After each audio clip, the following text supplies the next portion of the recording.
हिवाळ्यात काही जणांना लिंगाची ताठरता कमी होणे अशी समस्या जाणवू शकते. याची कारणे कोणती असतात हे मागील व्हिडिओमध्ये आपण पाहिलं आहे.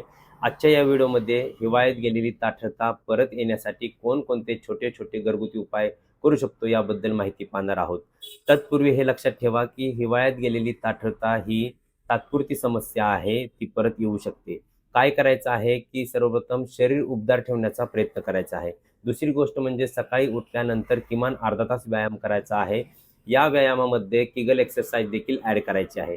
तिसरी गोष्ट म्हणजे कमीत कमी 20 ते 30 मिनिटं सकाळच्या कोवळ्या उन्हात बसायचं आहे, जेणेकरून तुम्हाला व्हिटॅमिन डी निर्माण होण्यासाठी मदत होईल आणि व्हिटॅमिन डीचा आणि टेस्टोस्टेरॉनचा सुद्धा संबंध आहे.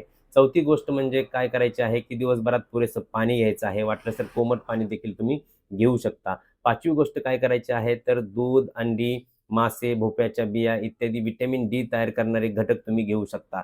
सहावी काय गोष्ट करायची आहे की आहारात अशी काही घटक द्रव्य घेऊ शकता जसं की लसूण, अद्रक, तीळ, काजू, बदाम इत्यादी शरीरास गरम ठेवणारे घटक द्रव्य असतात, ती देखील तुम्ही घेऊ शकता. याचबरोबर सातवी गोष्ट काय करायची आहे की सकाळी उठल्यानंतर थोडंसं मेडिटेशन करायचे आहे, दीर्घ श्वसन करायचं आहे. या छोट्या छोट्या गोष्टी केल्यानंतर तुमची हिवाळ्यात गेलेली ताठरता ही पूर्ववत होऊ शकते. याचबरोबर आणखी कोणकोणते आयुर्वेदिक उपाय करू शकतो याबद्दल मी संपूर्ण माहिती देणारा एक लाँग व्हिडिओ खाली दिलेला आहे. तो लाँग व्हिडिओ अवश्य पाहावा. अतिशय माहितीपूर्ण व्हिडिओ आहे. हा व्हिडिओ इतरांना शेअर करावा. चॅनलला सबस्क्राईब करायला बिलकुल विसरू नका. धन्यवाद.